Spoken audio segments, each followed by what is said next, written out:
nós vamos ver hoje nas cardiopatias congênitas? Uma introduçãozinha. Principais cardiopatias, a gente vai falar sobre elas, é mais extenso.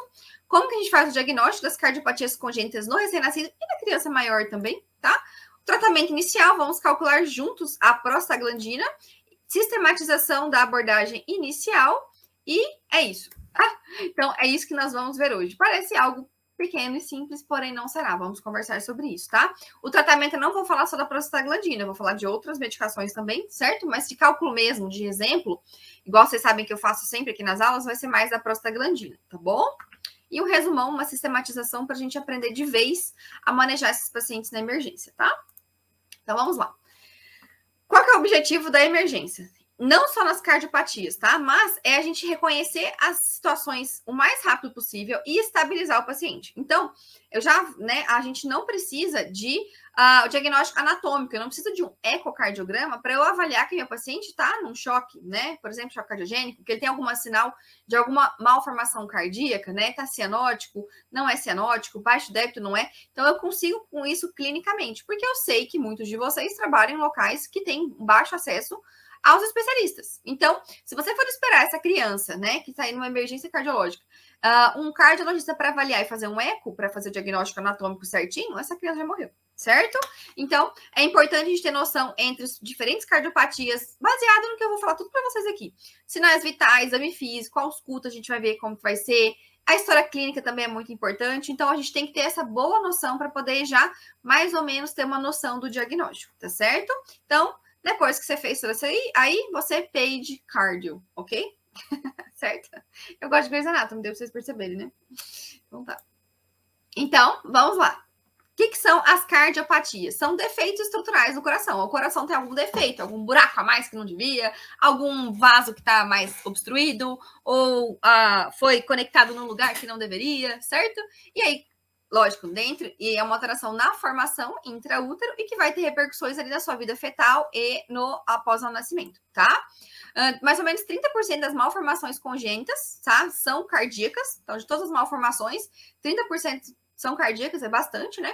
E ela é responsável por 10 a 15% dos óbitos infantis. Então, isso é extremamente importante para nós reconhecermos precocemente para poder manejar, tá? É extremamente heterogêneo esse grupo de doenças, então, desde cardiopatias muito simples, como uma comunicação interarterial, uma CIA, sem repercussão, até doenças cardiopatias complexas, doenças graves, uma tetralogia de Fallot, alguma situação mais grave, beleza? A maioria vai ser de forma isolada, graças a Deus, mas a gente tem que ter em mente que alguns pacientes têm, além da cardiopatia congênita, ele vai ter outra malformação que a gente também tem que pesquisar, tá certo? Não vou falar de embriologia, não vou falar de genética, nada disso, que é bem prático mesmo, tá? A cardiopatia, a gente tem algumas cardiopatias, né, as mais graves, elas vão precisar de tratamento, muitas vezes, já nas primeiras horas de vida, que é quando você você tem o fechamento do canal arterial e o aumento do fluxo de sangue para os pulmões. Então, isso aí vai mudar toda a mecânica da própria circulação sua ali cardíaca, alterando a parte pulmonar ou a parte sistêmica, e aí o ideal é que você faça o diagnóstico precoce dessa cardiopatia, vou falar um pouquinho mais pra frente, para que esses partos sejam feitos num centro especializado, que tenha cirurgia, tá? Para que você não seja pego de surpresa, porque isso vai trazer um prognóstico muito pior para o seu paciente, tá? Esses pacientes, se a gente sabe precocemente, ajuda e muito no prognóstico, em todo o desenrolar desse paciente, tá bom? Certo?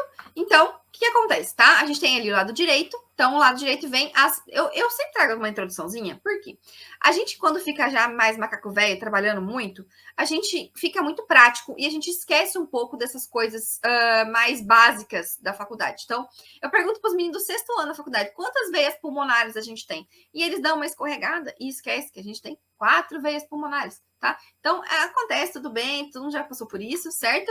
Então, basicamente, lá do direito, ele vem o sangue desoxigenado, tá? Então, a sua hemoglobina tá desaturada, por isso que ela é mais roxinha, por isso que é um sangue mais escuro, né? E aí, vem das veias cava superior e inferior, certo? Vai entrar ali no átrio. Dividindo o átrio e o ventrículo, a gente tem a válvula mitral, certo? A válvula tricúspide, perdão. O átrio direito e o ventrículo direito, a gente tem a válvula tricúspide, certo?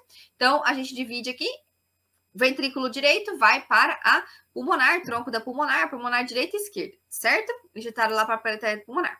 Lado esquerdo, então, vem aqui, desemboca as veias pulmonares. Então, esse sangue chegou lá no meu pulmão, sofreu hematose. Então, aquele oxigênio que estava dentro dos meus alvéolos entrou para dentro da minha circulação pulmonar. Aquele CO2 saiu, chegou ali aquele sangue vermelho, brilhante, arterial, bem oxigenado nas minhas 4 veias pulmonares. No meu átrio esquerdo, passa pela minha válvula mitral, chega no meu ventrículo esquerdo e posteriormente vai ali para minha aorta, certo? A aorta ascendente, ali o tronco da aorta e desce. Para circular toda a minha circulação sistêmica, né? Para perfundir o meu corpo, vamos dizer assim, certo? Então, e a gente tem que entender que o fluxo sanguíneo ele sempre vai da região de maior pressão para a menor pressão. Tá ok? Parece algo óbvio, mas é importante a gente ter esse conceito, porque é isso que vai fazer diferença na ausculta. Você tem uma comunicação interventricular, qual que bate mais forte? O ventrículo esquerdo ou o direito? Então, o sangue vai para onde? Aí eu vou ouvir o sopro muito mais aonde? Então, a gente tem que entender que essas mudanças de pressão são muito importantes, tá? Então, aqui, por exemplo, é um coração de um recém-nascido nas primeiras horas de pós-parto, e onde a gente ainda tem o canal arterial ou ducto arterioso presente e o forame oval também presente. E aí, as primeiras horas, até a primeira semana de vida, vai ter o fechamento, né? Ele, primeira semana, segunda semana, o fechamento desses orifícios que auxiliam na circulação intraútero, porque o pulmão não está funcionando dentro do útero, né? O paciente não respira. Então, você precisa desse desvio, certo? Para poder ir para a circulação. E aí, quem faz as trocas é a nossa placenta, tá bom? Certo?